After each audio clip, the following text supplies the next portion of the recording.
Dieu décide que la lumière soit, et la lumière fut. Et lorsque, effectivement, nous lisons tout le récit de la Genèse, nous voyons Dieu créer jour après jour, dans la Genèse, encore que le mot jour puisse être interprété comme une période plus ou moins longue, l'Église n'a rien défini sur ce sujet, mais en tout cas, jour après jour, Dieu crée l'ensemble de ce que nous connaissons, les créatures matérielles, les végétaux, les animaux, l'homme, et puis il est dit ensuite dans le récit, le 7e jour, Dieu se reposa.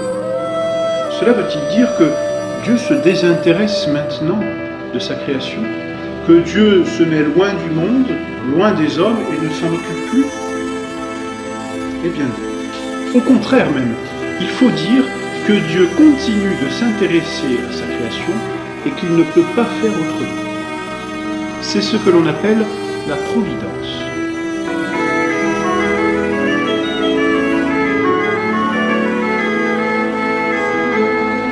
Qu'est-ce donc que la providence? Elle se définit en une phrase courte et facile, c'est le soin que Dieu prend de ses créatures.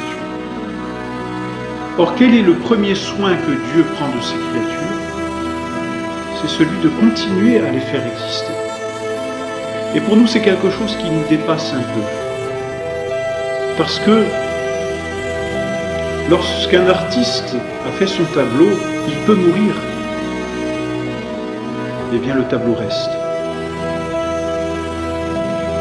Alors, ça nous est difficile de comprendre comment Dieu, lui, est obligé de rester comme présent et actif à sa création pour la maintenir en existence. Un peu, si vous voulez, comme la fleur d'un arbre ne peut exister que tant que l'arbre produit sa sève pour la nourrir. Coupez la sève de l'arbre et la fleur meurt. C'est ainsi, en quelque sorte, que toute créature est à ce point dépendante de Dieu pour exister qu'elle est sans cesse rattachée, si l'on peut dire, employer ce mot un peu matériel, rattachée à Dieu pour exister. C'est cela que l'on appelle la providence. Mais ce n'est pas moi qui m'y rattache nécessairement, c'est Dieu qui continue d'influer, si l'on peut dire, de donner l'existence.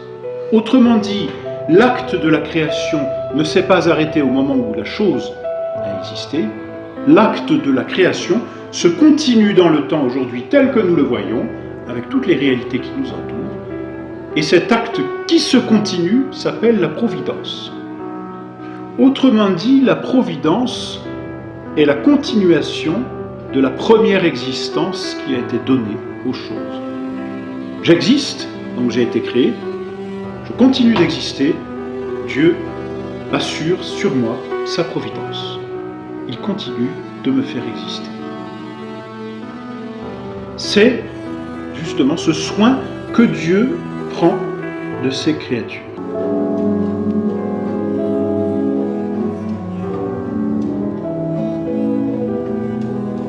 Notre Seigneur, pour dire cette providence et pour dire combien finalement Dieu est plus présent à nous-mêmes que nous-mêmes, notre Seigneur Jésus-Christ dit « Les cheveux même de votre tête sont comptés ». Autrement dit, tout ce qui existe en nous ne peut exister que parce que Dieu continue d'influer, c'est-à-dire de nous donner l'existence. Dieu prend soin de ses créatures, c'est la divine providence. Providere, c'est voir en avant, c'est finalement comme dérouler l'existence d'une chose et la maintenir dans son existence. C'est non seulement donc pour Dieu créer, c'est non seulement donner l'influx initial, mais c'est continuer à donner l'existence, comme on dirait, à alimenter. Il y a, lorsque nous branchons une lumière dans une prise électrique, il y a le premier acte par lequel l'électricité parvient à la lumière et permet à la lumière d'exister soudainement, mais il faut encore garder cette prise dans la prise alimentée pour que la lumière continue de donner sa lumière. De la même façon, Dieu donne non seulement le premier influx qui nous fait exister, mais ensuite il continue de nous donner l'existence, c'est sa providence.